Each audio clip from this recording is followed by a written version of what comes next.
1903년 미국 위스콘신주 밀워키의 허름한 창고. 기름 냄새와 쇠가루가 뒤섞인 그곳에서 4명의 청년이 자전거에 엔진을 얹었다.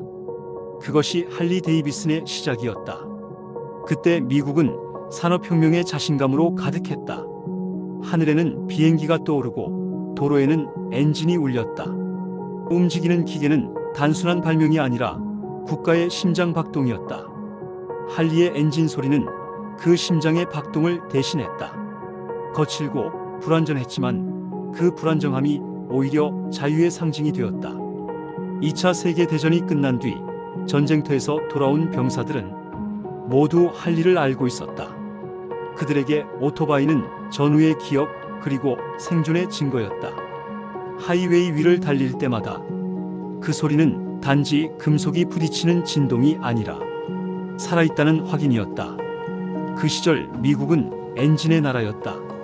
소리 큰 기계일수록 그것이 더 미국적이라 여겼다. 그래서 할리의 굉음은 단지 탈 것이 아니라 정체성, 자부심, 그리고 문화였다. 하지만 모든 상징은 영원하지 않다. 1970년대에 접어들면서 태평양 건너에서 새로운 소리가 들려왔다. 할리의 울음보다 작고 덜 거칠고 대신 정확하고 부드러웠다. 그건 일본의 엔진이었다. 혼다, 야마하, 스즈키, 가와사키. 그들의 오토바이는 마치 칼로 썬 기계 같았다. 진동이 적었고 시동이 잘 걸렸고 기름 냄새가 나지 않았다.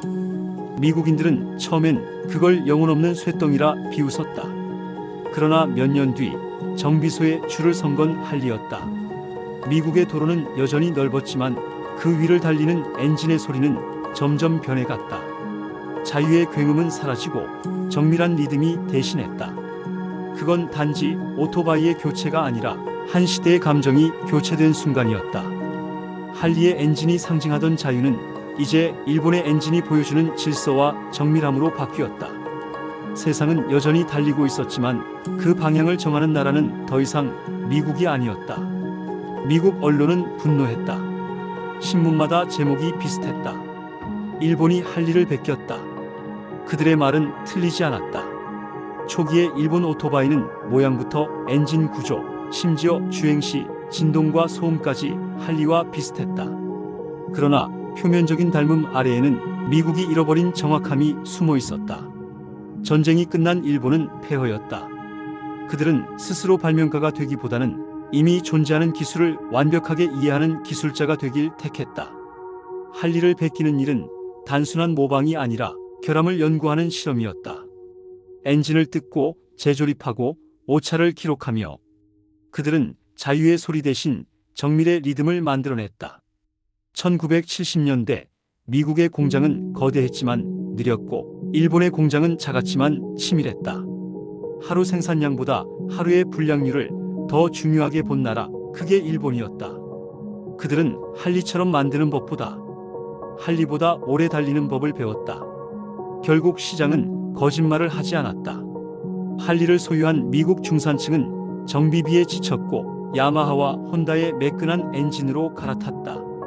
할리의 상징이던 굉음은 더 이상 매력적인 사운드가 아니었다. 소음은 불편이 되었고 진동은 결함이 되었다. 시대의 기준이 바뀐 것이다. 이 변화의 파고 앞에서 미국은 선택했다. 1983년 레이건 정부는 이례적인 조치를 발표한다. 할리 테리프, 일본산 대배 기량 오토바이에 최대 45%의 관세. 한 기업을 지키기 위한 보호막이었다. 그러나 시장의 시간은 이미 흘러가고 있었다. 소비자는 가격보다 신뢰를 샀고 국가의 자존심보다 품질을 선택했다. 그 결과 일본은 할리의 복제품 국가가 아니라 정밀산업의 제국이 되었다. 역사는 늘 냉정하다. 기술의 세계에서 선구자는 잠시 존경받지만 완성자가 시장을 지배한다. 할리가 자유를 상징하던 시대가 끝나자 혼다는 신뢰를 상징하는 시대를 열었다. 그때부터 오토바이는 단순한 탈 것이 아니라 국가의 철학을 달리는 물건이 되었다. 그리고 그 철학은 더 이상 미국의 것이 아니었다. 세상은 다시 한 바퀴를 돌았다. 1970년대 일본은 할 일을 베끼며 산업의 정밀도를 배웠고 40년이 지난 지금 같은 나라가 또 다른 거인을 향해 도전장을 던졌다. 이번 상대는 엔진이 아닌 배터리를 다루는 기업 테슬라이다.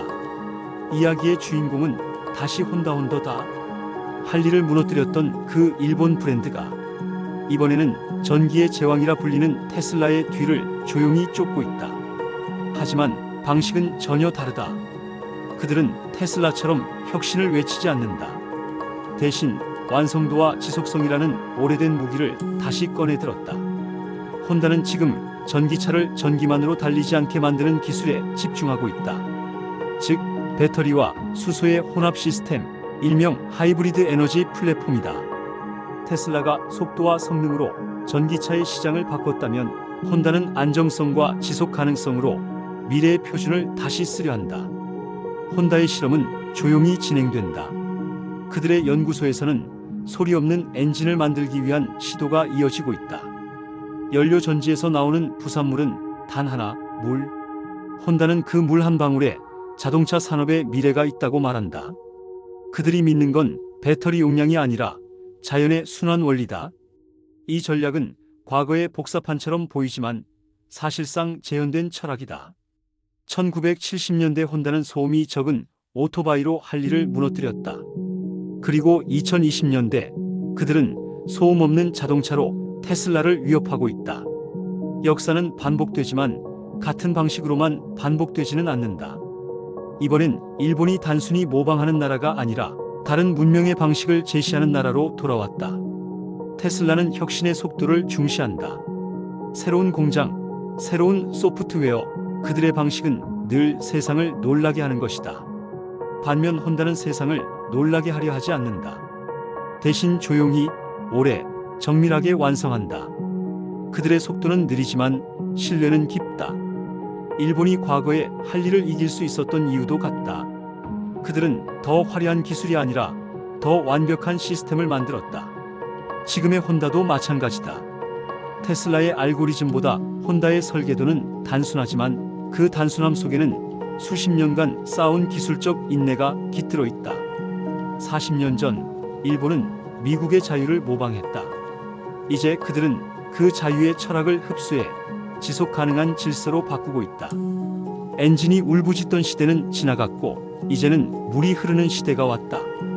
혼다가 만드는 전기차는 불꽃 대신 물방울로 달린다. 역사는 다시 재생된다. 다만 이번에는 엔진의 굉음이 아닌 물이 증발하는 소리로 조용히 세상을 바꿔가고 있을 뿐이다. 인류의 기술사는 언제나 모방으로 시작했다. 돌도끼를 보고 누군가는 더 단단한 돌을 찾았고 증기기관을 본 누군가는 더 작고 빠른 기관을 만들었다. 그리고 오늘날 테슬라의 전기차를 보며 다른 누군가는 더 싸게, 더 많이 만드는 방법을 연구한다.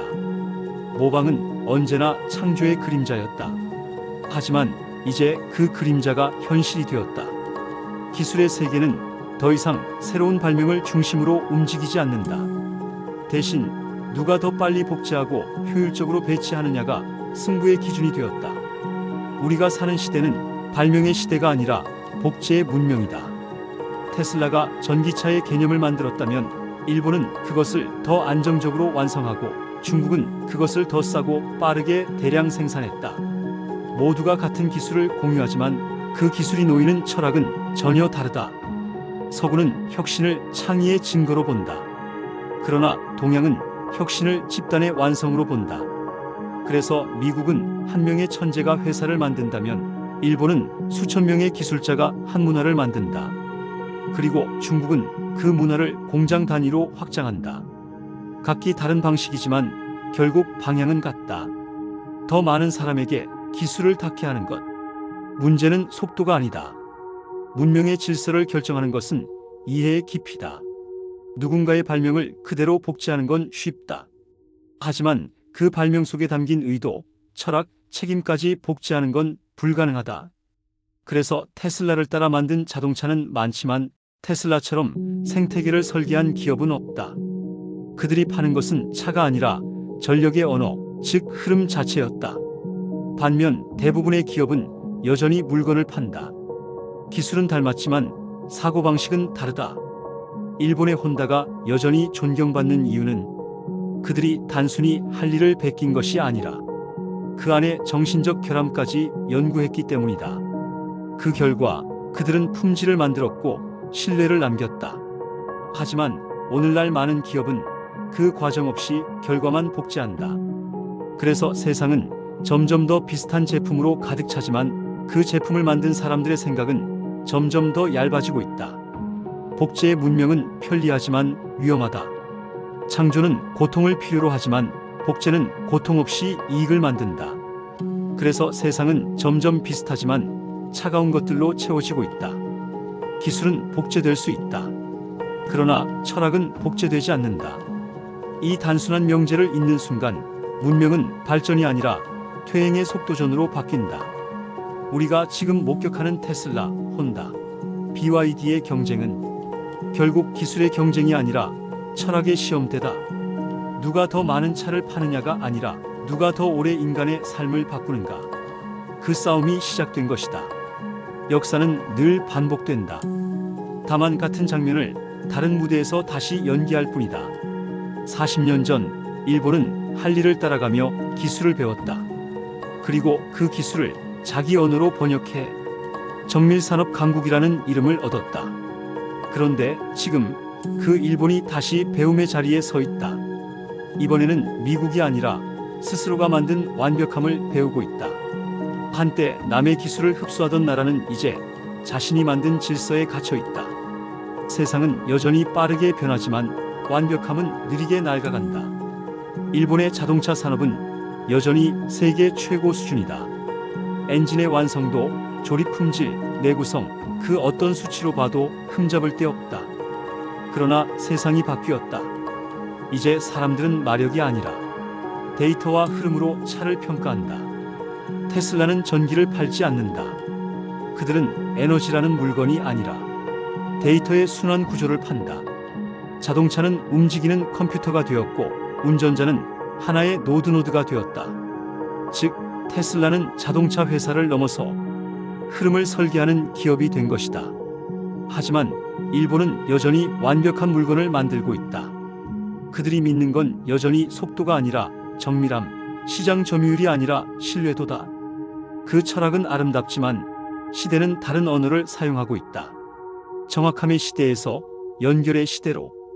그래서 일본은 다시 같은 질문 앞에 서 있다. 기술의 본질은 무엇인가? 기술은 단지 효율을 높이는 도구인가? 아니면 인간의 삶을 확장하는 언어인가? 할리의 시대에는 소리가 자유였다. 혼다의 시대에는 정밀함이 질서였다. 그리고 지금은 흐름이 생명이다. 진짜 혁신은 빠르게 베끼는 것이 아니라 깊이 있게 이해하는 것에서 시작된다. 혼다는 여전히 그 길 위에 있다.